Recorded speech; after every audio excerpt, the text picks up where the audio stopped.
ಎಲ್ಲರಿಗೂ ನಮಸ್ತೆ. ಸೌಮ್ಯ ಸುರೇಶಾಚಾರ್ ಯೂಟ್ಯೂಬ್ ಚಾನಲ್ಗೆ ಸ್ವಾಗತ. ನಾನು ಸೌಮ್ಯ. ಕಾರ್ತೀಕ ಮಾಸದ ಪುರಾಣ ಅಧ್ಯಾಯ 12. ನಾರದ ಮಹರ್ಷಿಗಳು ಪೃಥುಚಕ್ರವರ್ತಿಯನ್ನು ಕುರಿತು, ಹೇ ರಾಜನ್, ಜಲಂಧರನ ಅರಮನೆಗೆ ಹೋದ ನನ್ನನ್ನು ಆತನು ಚೆನ್ನಾಗಿ ಸತ್ಕರಿಸಿದನು. ಅನಂತರ, ಹೇ ಮುನಿವರ್ಯ, ನೀವು ಎಲ್ಲಿಂದ ಬಂದಿರಿ? ಯಾವ ಯಾವ ಲೋಕಕ್ಕೆ ಹೋಗಿದ್ದಿರಿ? ನೀವು ಬಂದ ಕೆಲಸವೇನು? ನನ್ನಿಂದೇನಾದರೂ ಸಹಾಯವಾಗಬೇಕಾದರೆ ದಯವಿಟ್ಟು ತಿಳಿಸಿ ಎಂದು ಬೇಡಿಕೊಂಡನು. ಆಗ ನಾರದರು ಮುಂದುವರೆದು, ತಪಸ್ಸು, ಧೈರ್ಯ, ಕಾರ್ಯ ಎಲ್ಲದರಲ್ಲೂ ನೀನು ಮತ್ತು ಶಿವನು ಸಮವಾಗಿರುವವರು. ಆದರೆ ಆ ಪಾರ್ವತಿಯಂತಹ ಸ್ತ್ರೀರತ್ನವು ನಿನ್ನಲ್ಲಿಲ್ಲವಲ್ಲ ಎಂಬುದೇ ಕೊರತೆಯಾಗಿದೆ. ಇದರಿಂದ ಶಿವನೇ ದೊಡ್ಡವನೆಂದು ಹೇಳಬೇಕಾಗಿದೆ. ಸ್ವರ್ಗಲೋಕದ ಅಪ್ಸರೆಯರು, ಸಕಲ ದೇವತಾ ಸ್ತ್ರೀಯರು ಎಲ್ಲವನ್ನೂ ಸೇರಿಸಿದರು ಆಕೆಯ ಅಂದದ ಒಂದಂಶ ಅವರಲ್ಲಿಲ್ಲ. ನಿನಗೆಷ್ಟು ಸಂಪತ್ತಿದ್ದರೇನು? ಅಂತಹ ಸುಂದರಿಯಾದ ಪತ್ನಿ ಇಲ್ಲದಿದ್ದರೇನು ಭಾಗ್ಯ ಎಂದು ಮೂದಲಿಸಿದರು. ಈ ರೀತಿಯಾಗಿ ಜಲಂಧರನನ್ನು ಕೆಣಕಿದ ನಾರದರು ಅಲ್ಲಿಂದ ಮುಂದೆ ಎಲ್ಲಿಗೋ ಹೊರಟು ಹೋದರು. ಜಲಂಧರನಾದರೂ ಪಾರ್ವತಿಯ ಅಪ್ರತಿಮ ಲಾವಣ್ಯದ ವರ್ಣನೆಯ ಗುಂಗಿನಲ್ಲೇ ಜ್ವರಪೀಡಿತನಾದನು. ಕಾಮಮೋಹಿತರಿಗೆ ವಿವೇಕ ಉಂಟೆ? ಆಗ ಜಲಂಧರನು ಸಿಂಹಿಕಾಪುತ್ರನಾದ ರಾಹುವನ್ನು ಶಿವನ ಕಡೆಗೆ ದೂತನನ್ನಾಗಿ ಕೈಲಾಸ ಲೋಕಕ್ಕೆ ಕಳುಹಿಸಿದನು. ರಾಹುವು ದಿವ್ಯದವಳ ತೇಜೋಮಯವಾದ ಕೈಲಾಸ ಪ್ರಾಂತಕ್ಕೆ ಕಳಂಕದಂತೆ ಪ್ರವೇಶ ಮಾಡಿದನು. ತಾನು ಬಂದ ವಿಷಯವನ್ನು ದ್ವಾರಪಾಲಕನಾದ ನಂದಿಯ ಮೂಲಕ ಶಿವನಿಗೆ ತಿಳಿಸಿದನು. ನಂದಿಯು ರಾಹುವನ್ನು ಶಿವನ ಬಳಿ ಕರೆದೊಯ್ದು ನಿಲ್ಲಿಸಿದನು. ಏನು ನೀನು ಬಂದ ಕೆಲಸ ಎಂದು ಶಿವನು ರಾಹುವನ್ನು ಪ್ರಶ್ನಿಸಿದನು.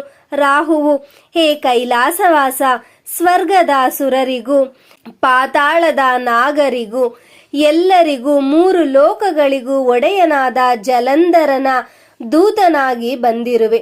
ನಮ್ಮ ರಾಜನ ಸಂದೇಶ ಹೀಗಿದೆ. ಹೇ ಸ್ಮಶಾನವಾಸಿ ದಿಗಂಬರ, ನಿನ್ನ ಈ ಭಿಕ್ಷುಕನ ಸ್ಥಿತಿಗೆ ತ್ರಿಲೋಕ ಸುಂದರಿಯ ಹಿಮವಂತನ ಪುತ್ರಿಯೂ ಆದ ಪಾರ್ವತೀ ದೇವಿಯು ಸರಿಯಾದವಳಲ್ಲ. ಜಗತ್ತಿನ ಎಲ್ಲ ರತ್ನಗಳು ನಮ್ಮ ರಾಜನ ಬಳಿ ಇವೆ. ಆದ್ದರಿಂದ ಸ್ತ್ರೀ ರತ್ನವೆನಿಸಿದ ಈ ಪಾರ್ವತಿಯನ್ನು ನಮ್ಮ ರಾಜನಿಗೆ ಒಪ್ಪಿಸು. ಆಕೆಗೆ ಪತಿಯಾಗಲು ಜಲಂಧರನೇ ಅರ್ಹನು, ನೀನಲ್ಲ. ಈ ಸಂದೇಶವನ್ನು ರಾಹುವು ತಿಳಿಸಿದನು. ಜಲಂಧರನ ದೌರ್ಜನ್ಯದ ಮಾತುಗಳನ್ನಾಲಿಸಿದ ಪರಶಿವನು ರೌದ್ರಾವತಾರ ತಾಳಿದನು. ಆತನ ಕೆಂಪನೆಯ ನೇತ್ರಗಳು ಚಕ್ರಾಕಾರವಾಗಿ ಸುತ್ತಿದವು. ಆಗ ಅತಿ ಘೋರವಾದ ಧ್ವನಿಯೊಂದು ಕೇಳಿಬಂದಿತು. ಒಂದು ಭೀಕರ ಪುರುಷಾಕಾರವೊಂದು ಆ ಧ್ವನಿಯೊಡನೆ ಕಾಣಿಸಿಕೊಂಡಿತು. ಹುಟ್ಟಿದಾಕ್ಷಣ ಆ ಭೀಕರಾಕೃತಿಯು ರಾಹುವಿನ ಮೇಲೆ ಆಕ್ರಮಿಸಿತು. ರಾಹುವು ಹೆದರಿ ಕಂಗಾಲಾಗಿ ಓಡಿಹೋದನು.